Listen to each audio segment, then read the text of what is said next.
Bonjour à tous les bien-aimés frères et sœurs en Christ. Bonjour au peuple de Dieu. Bonjour aux chrétiens. Bonjour aux chrétiennes.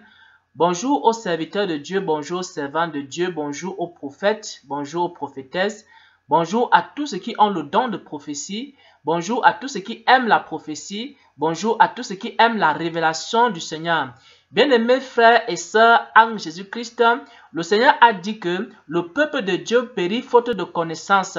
C'est la raison pour laquelle, par la grâce que le Seigneur va m'accorder, j'aimerais ici partager un enseignement qui concerne les prophéties et particulièrement comment examiner les prophéties. Pourquoi? Parce que l'apôtre Paul dit ceci dans 1 Thessaloniciens 5, à partir du verset 19 jusqu'au verset 21, « N'éteignez pas l'esprit, ne méprisez pas les prophéties, mais examinez toutes choses et retenez ce qui est bon. » Pourquoi? Parce qu'il faut examiner les prophéties pour retenir ce qui est bon. Parce qu'il faut examiner les prophéties pour savoir même si la prophétie est une bonne prophétie ou alors si la prophétie est une mauvaise prophétie. Il faut examiner les prophéties pour savoir ce qui dans la prophétie est utile ou alors ce qui est dans la prophétie n'est pas utile.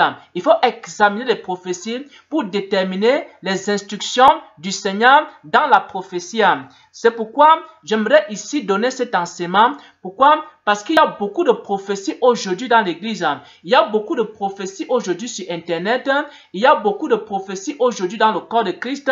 Mais il y a très peu d'enseignements sur les prophéties, sur le don de prophétie, sur comment examiner les prophéties. C'est pourquoi je viens ici dans cette vidéo pour enseigner ou alors pour édifier un bien-aimé, pour édifier un frère, pour édifier une sœur, pour édifier un serviteur de Dieu sur le don de prophétie et sur comment examiner les prophéties, comment une bonne prophétie se présente et comment est-ce que si tu es prophète ou alors tu es prophétesse de Dieu, comment est-ce que tu peux présenter tes prophéties pour que ces prophéties-là puissent édifier. Comment est-ce que si tu es prophète ou prophétesse, tu peux présenter tes prophéties pour que ces prophéties puissent exhorter. Comment si tu es prophète ou prophétesse, tu peux présenter tes prophéties afin que cela puisse consoler le peuple de Dieu et préparer les enfants de Dieu au retour de notre Seigneur et Sauveur Jésus-Christ. J'aimerais ici, pour expliquer un peu la bonne prophétie, parce qu'il est question ici de voir comment savoir qu'une prophétie est bonne et comment savoir d'abord qu'une prophétie est bonne et comment savoir qu'une prophétie est mauvaise, comment savoir qu'une prophétie vient de Dieu ou alors comment savoir qu'une prophétie ne vient pas de Dieu. J'aimerais que nous puissions voir comment on examine les prophéties en partant du livre d'Apocalypse. Vous savez que le livre d'Apocalypse, c'est l'une des plus grandes prophéties, peut-être même la plus grande prophétie des Écritures. Le livre d'Apocalypse est une prophétie et c'est l'une des plus grandes prophéties des Saintes Écritures.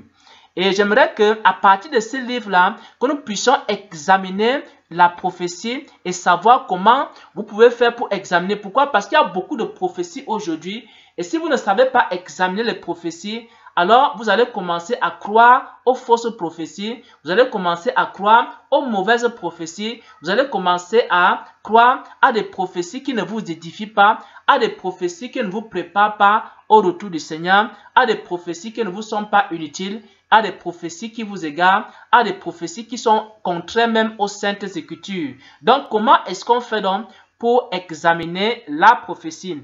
Donc, lorsque vous allez voir dans les Écritures, vous allez vous rendre compte que toutes les prophéties ont au moins ces 4 caractéristiques. J'aimerais ici qu'on analyse 4 caractéristiques d'une bonne prophétie. 4 caractéristiques d'une bonne prophétie.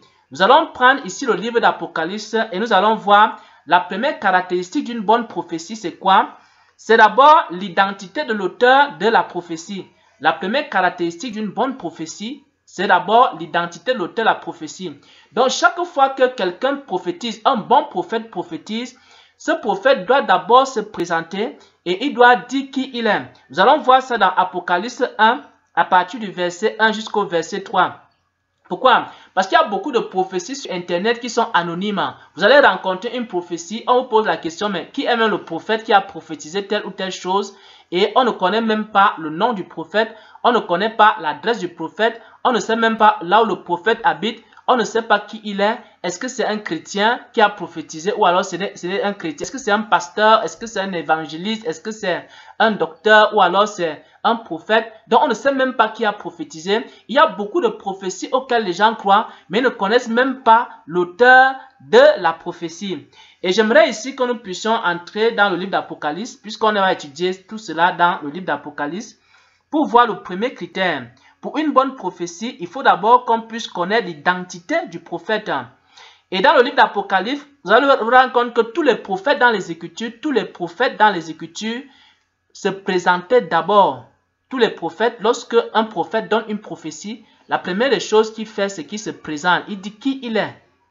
Et vous allez voir ici dans Apocalypse 1, à partir du premier verset, révélation de Jésus-Christ que Dieu lui a donné pour montrer à ses serviteurs les choses qui doivent arriver bientôt, qu'il a fait connaître par l'envoi de son ange à son serviteur Jean.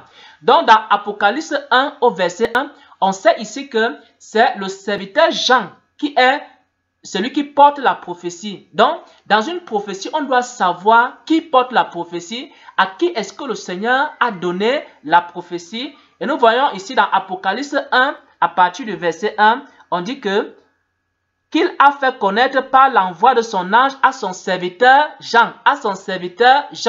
Donc, le prophète ici qui a prophétisé, Apocalypse ici, le livre d'Apocalypse, c'est l'apôtre Jean, c'est le serviteur Jean.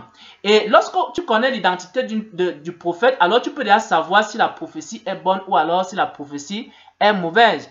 Par exemple, supposons que tu reçois une prophétie et tu commences à mener des enquêtes pour connaître mais qui est même le prophète. Tu te rends compte que ce n'est même pas un chrétien, que c'est peut-être la personne qui a prophétisé, c'est peut-être un mystique qui a eu à prophétiser. Alors, mais si c'est un mystique qui a prophétisé, est-ce que les chrétiens doivent croire à une prophétie qui a été donnée par un mystique? Donc, il faut d'abord connaître l'identité du prophète. Et lorsque le prophète Jean ou alors l'apôtre Jean se présente ici, alors on est déjà sûr, on est déjà rassuré que non, ce n'est pas n'importe qui a écrit le livre d'Apocalypse. Parce que c'est l'apôtre que Jésus aimait. C'est cet apôtre-là qui a écrit justement le livre d'Apocalypse, un apôtre bien-aimé du Seigneur, un apôtre qui a marché avec le Seigneur, un apôtre pur de cœur, un apôtre également qui était dépositaire des mystères du royaume des cieux. Donc c'est la première des choses, lorsqu'on examine une prophétie, c'est d'abord de connaître quelle est l'identité du prophète.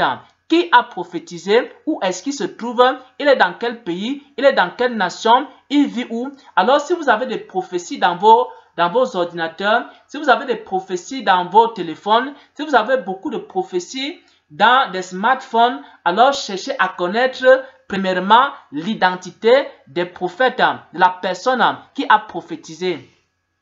La deuxième chose, si cette personne-là n'est pas un chrétien, déjà, il faut savoir que ce n'est même pas déjà une bonne prophétie. Il faut savoir, est-ce que c'est une personne qui est dans la vérité qui prophétise ou alors c'est une personne qui est dans l'erreur, qui est dans le mensonge, qui a prophétisé. La deuxième chose qu'il faut connaître ici, en ce qui concerne la prophétie, pour examiner la prophétie, ce sont les circonstances de la prophétie. Pourquoi? Parce que Dieu ne donne pas la prophétie pour rien. La deuxième chose ici, c'est connaître les circonstances de la prophétie. C'est les circonstances dans lesquelles le Seigneur a donné la prophétie. Nous allons voir cela dans Apocalypse 1 à partir du verset 9. Moi, Jean, votre frère qui est pas avec vous à la tribulation et au royaume, à la persévérance en Jésus, j'étais dans l'île de Patmos à cause de la parole de Dieu et du témoignage de Jésus. Donc, l'apôtre Jean ici, les circonstances, c'est quoi? C'est que l'apôtre Jean se trouvait dans une période de tribulation. Il se trouvait comme à l'île de Patmos. Il était dans cette île-là et pendant qu'il vivait cette tribulation-là, il a donc reçu la prophétie. Donc, lorsque vous recevez une prophétie ou alors si vous êtes prophète et que vous donnez des prophéties, il faut non seulement vous présenter en tant que prophète, mais ensuite, deuxièmement, il faut donner les circonstances de la prophétie. Est-ce que vous étiez en train de prier pour recevoir la prophétie? Est-ce que vous étiez en train de traverser une tribulation? Vous avez reçu la prophétie. Est-ce que vous avez reçu la prophétie peut-être pendant que vous faisiez face à une situation difficile? et à ce moment-là, vous avez reçu la prophétie. Il est important de connaître les circonstances de la prophétie. Ça, c'est la deuxième chose. La troisième chose également qui est très importante, c'est de connaître la manifestation de l'esprit ou alors la manifestation prophétique. Je vais expliquer ce que c'est que la manifestation prophétique. Nous allons voir ça dans Apocalypse 1 à partir du verset 10. Apocalypse chapitre 1 à partir du verset 10. Il est écrit ici, « Je fus ravi en esprit au jour du Seigneur. Je fus ravi en esprit au jour du Seigneur. Et j'entendis derrière moi une voix forte et le son d'une trompette. » Donc, l'apôtre Jean a reçu la prophétie.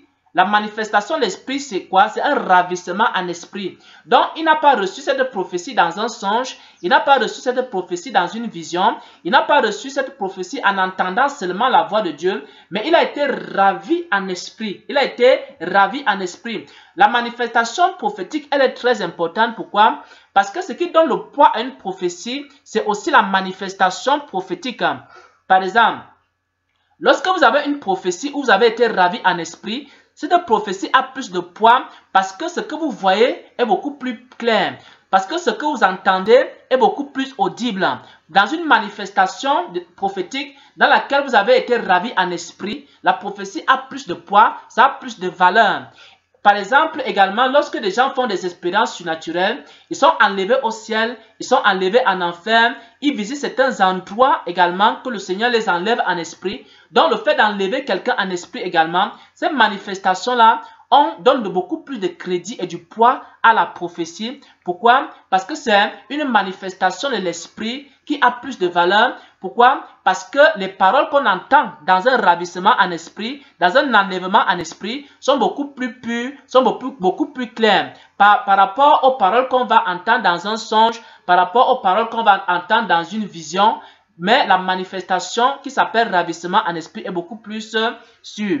Donc, la manifestation prophétique est aussi importante pour donner du poids à la prophétie. La manifestation prophétique est aussi très importante.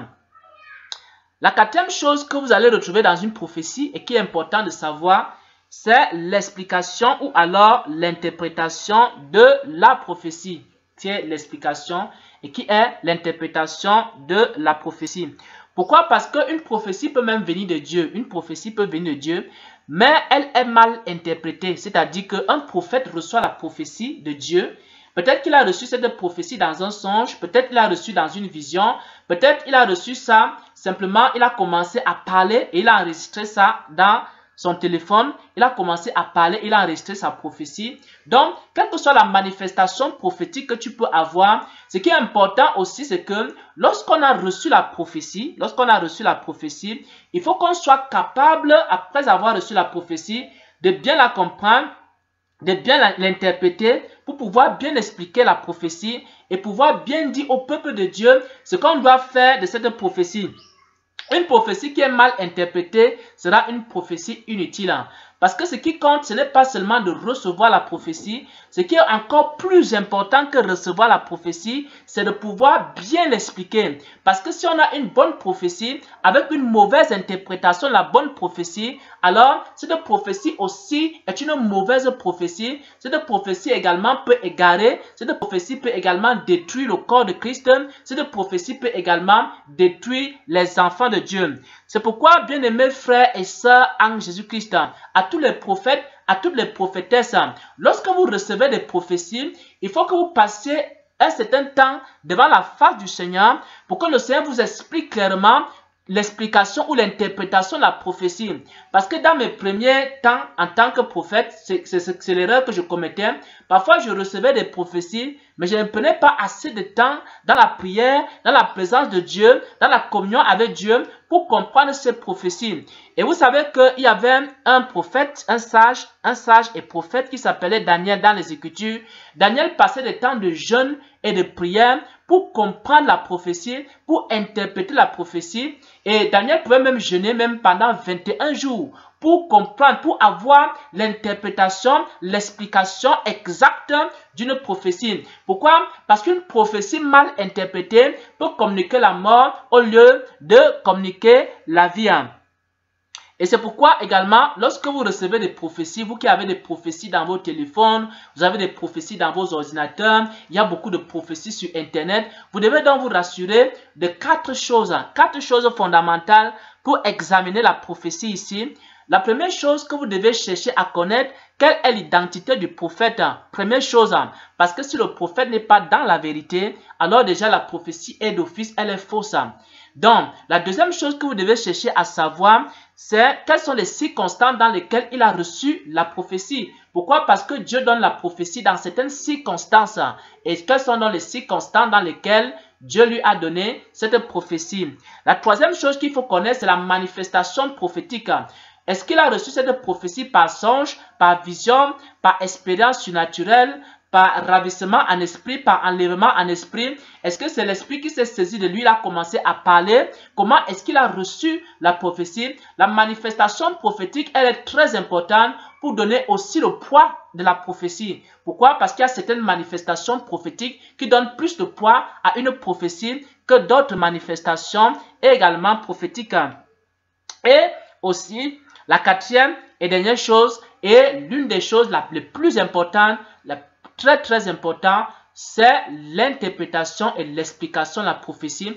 Parce qu'on peut avoir une bonne prophétie, mais avoir une mauvaise interprétation de la prophétie. Et c'est pourquoi lorsque vous recevez la prophétie, vous devez contacter le prophète et lui demander si c'est Dieu qui lui a donné l'interprétation ou alors c'est lui-même qui a interprété. Et dans le cas de Daniel, bien que Daniel ait reçu la sagesse et l'intelligence pour comprendre la vision, Daniel, ce qu'il faisait, c'est qu'il examinait les prophéties. Il examinait les prophéties, non seulement à la lumière des Écritures, mais ensuite Daniel priait beaucoup pour recevoir l'explication, pour recevoir l'interprétation des prophéties.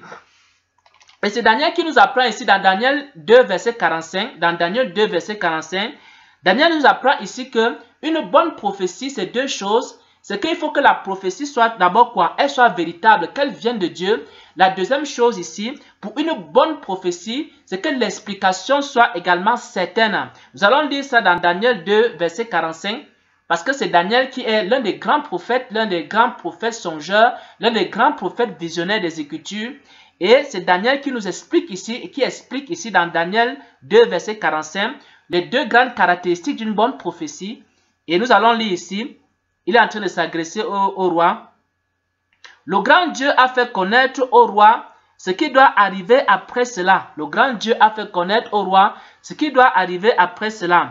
Le songe est quoi? Véritable. Son explication est quoi? Certaine. Donc Daniel est en train de dire ici, le songe est véritable, son explication est certaine. Un songe peut être véritable, mais l'explication n'est pas certaine. Donc il faut deux choses dans chaque prophétie. Il faut que la prophétie soit véritable, qu'elle vienne de l'Esprit de Dieu. Et la deuxième chose, il faut que l'explication soit certaine.